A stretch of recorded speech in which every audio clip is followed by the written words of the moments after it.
Hello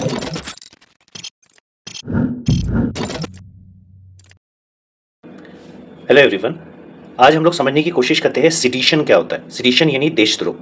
अभी हमने देखा है कि कई सारे नेता हमारे देश से जाते हैं फॉरेन सॉइल्स यानी दूसरे देशों में जाकर अनाप शनाप देश के बारे में कुछ भी बोलकर आते हैं बिना कोई तथ्यों के, बिना कोई प्रूफ के।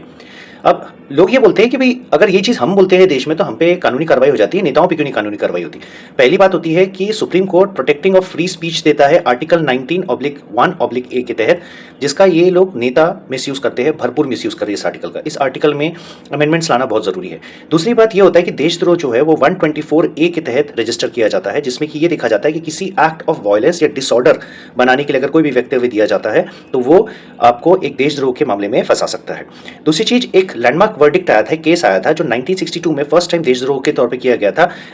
Kedarnath Singh versus state of Bihar, ये 1962 का केस है, जिसमें कि सुप्रीम कोर्ट ने इसे खारिज करते हुए ये कहा था कि अगर कोई इंसान जिसके बोलने से अगर देश में अगर डिसऑर्डर हो रहा है या अगर वायलेंस हो रहा है तो उसे देशद्रोह माना जाएगा।